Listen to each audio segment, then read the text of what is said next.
Hello दोस्तों, कैसे हैं आप सब। आई होप कि आप लोग ठीक होंगे और स्वस्थ भी होंगे। मैं भी ठीक हूँ। तो आज मैं आ गई हूँ आपके लिए लेकर विद्युत चुम्बकीय ऊर्जा यानी कि इलेक्ट्रोमैग्नेटिक एनर्जी। तो चलिए स्टार्ट करें। तो इससे पहले हम स्टार्ट करने से पहले कुछ बता दें कि आप अगर ये सोच रहे हैं कि मैं ये डायरेक्ट बता रही हूँ, तो ऐसा नहीं है।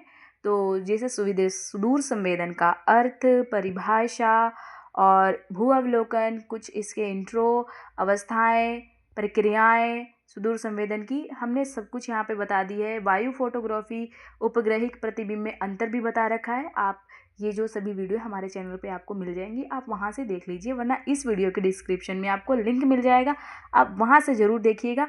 तो चलिए हम स्टार्ट करते हैं। विद्युत चुम्बकीय ऊर्जा को दो तरीकों से व्यक्त किया जा सकता है। फर्स्ट है तरंग यानी कि वेव्स एवं फोटोन।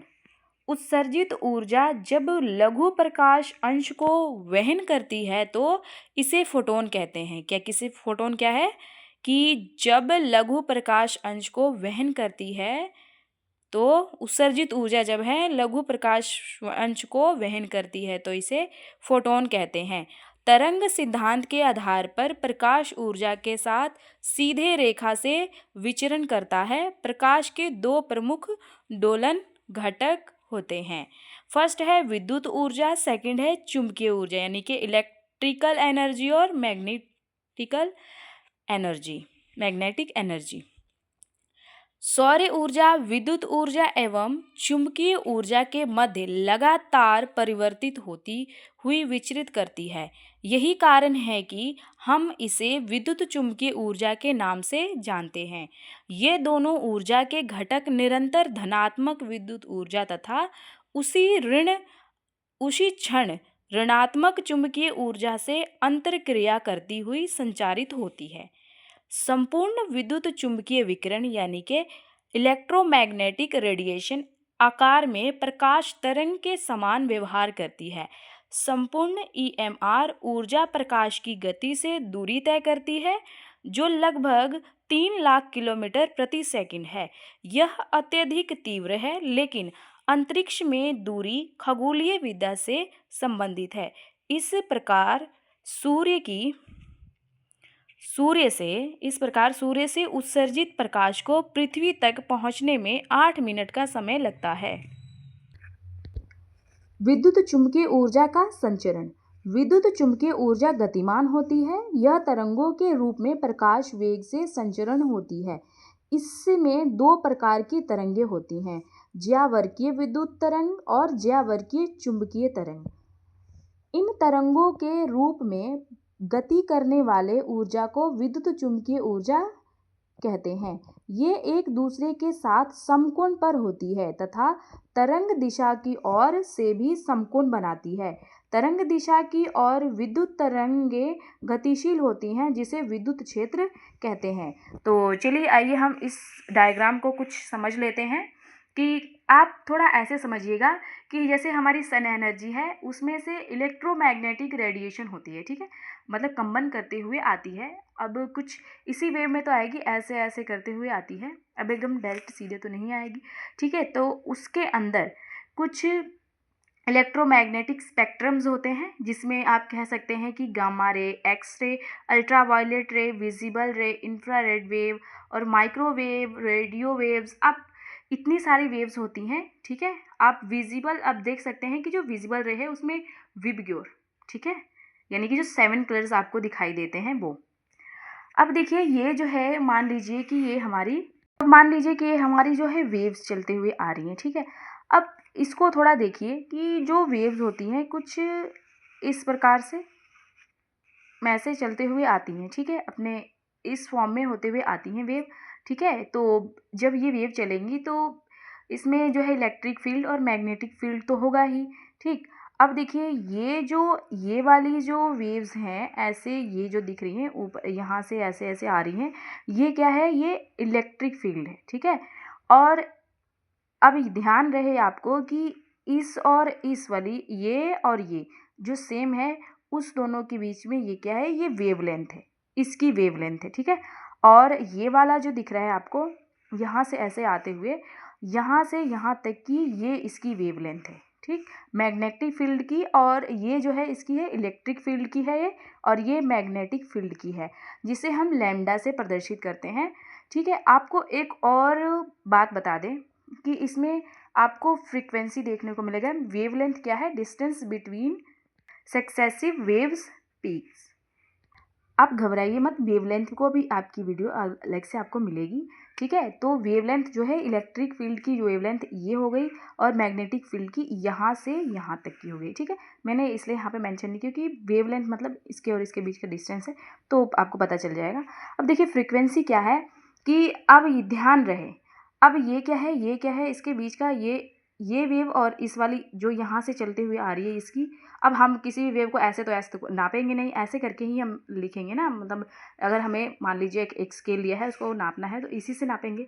ठीक, तो अब देखिए फ्रीक्वेंसी को आपको कैसे समझना है, कि ये जो वेवलेंथ है ना आपकी, इसे हम लैम्डा से प्रदर्शित करते हैं। ये जो आप फ्रीक्वेंसी जितनी बढ़ेगी, वेवलेंथ क्या होगा? कम होगा। अब देखिए फ्रीक्वेंसी, अब ये देखिए, अब ये जो है वेवलेंथ, अगर मान लीजिए कुछ फास्ट चलने लग जाए, कुछ ऐसे ऐसे ऐसे ऐसे ऐसे करके चलने लग जाए, तो क्या होगा? अब इस वेवलेंथ क्या हो रही है, अब देखिए मैं ऐसे ऐसे कर दे रही हूँ। ठीक है, अब इसको देखिए, अब देखिए इसके और इसके बीच का क्या हुआ? वेवलेंथ क्या हुआ? कम हो गया ना। अभी इसके बीच में कितना ज़्यादा गैप है, इसका मतलब है फ्रीक्वेंसी क्या है? आराम आराम से चल रही है। अगर ये फास्ट फास्ट चलने लग जाए, ठीक, तो क्या होगा? वेवलेंथ कम हो जाएगा। ठीक, तो वही है। आई होप कि आप लोग को समझ में आ गया होगा। अगर फिर भी कुछ रह जाता है तो आप कमेंट बॉक्स में ज़रूर बताइए। यहाँ पे मैंने मेंशन कर दिया, जो ऊपर की तरफ है इलेक्ट्रिक फील्ड है, और ये क्या है? डिस्टेंस है, ये जो लाइन जा रही है हमारी, और ये है हमारी मैग्नेटिक फील्ड, यानी ये जो मैंने बता दिया आपको। और देखिए यहाँ पे फ्रीक्वेंसी का भी लिख दिया है मैंने, कि नंबर ऑफ साइकिल्स पर second passing of a fixed point. ठीक, और थोड़ा सा इसको पढ़ लेते हैं हम थोड़ा सा। ये एक दूसरे के साथ समकोण पर होती हैं। जो मैंने डायग्राम बनाया है ना, सेम उसी के बारे में लिखा है। तरंग दिशा की ओर से भी समकोण बनाती है। तरंग की ओर विद्युत तरंगें गतिशील होती हैं, जिन्हें विद्युत क्षेत्र कहते हैं। किसी विद्युत चुम्बकीय तरंग की विद्युत तरंग ई अक्षर से तथा चुम्बकीय तरंग को एम अक्षर से दिखाया जाता है। ई का मतलब हो जाएगा इलेक्ट्रिक फील्ड, और एम का हो जाएगा तुम्हारा आपका मैग्नेटिक फील्ड। कोई भी प्रकाश किरण जब प्रकाशित माध्यम से संचरण करती है तो तरंग के रूप में व्यवहार करती है तथा प्रकाश की गति से नियमों का पालन करती है। विद्युत चुम्बकीय स्पेक्ट्रम के सभी प्रदेशों व उनके प्रभागों में ऊर्जा के संचरण का एक जैसा नियम लागू होता है। विद्युत चुम्बकीय ऊर्जा जब किसी पदार्थ के संपर्क में आती है तो यह उसके साथ अन्योन्य क्रिया से कुछ ऐसा व्यवहार करती है मानो उसकी रचना ऊर्जा व संवेग के गुण रखने वाले अनेक घटक पिंडों व फोटॉनों के मिलने से हुई है। इस प्रकार फोटॉनों व पदार्थों के संपर्क में विद्युत से विद्युत संकेत प्राप्त होते हैं। इन विद्युत संकेतों को अंकीय रूप से लेता है, जिनके द्वारा प्रतिबिंब तैयार किए जाते हैं। विद्युत चुम्बकीय तरंगों के लक्ष्य, अब देखिए मतलब कि इसकी जो प्रॉपर्टीज़ हैं, ठीक, वो है इलेक्ट्रोमैग्नेटिक की। इसके हैं 3 है, तरंग दैर्ध्य, तरंग आवृत्ति और तरंग वेव। आपको देखिए ये भी बता दिया मैंने, ये भी बता दिया है, आप बचा है ये। ठीक है, चलिए इसकी बारी है, आपको बताते हैं। तरंग दैर्ध्य, देखिए जैसा मैंने आपको बताया सेम वैसे यहाँ पे लिखा है। प्रकाश अथवा विद्युत चुम्बकीय तरंग एक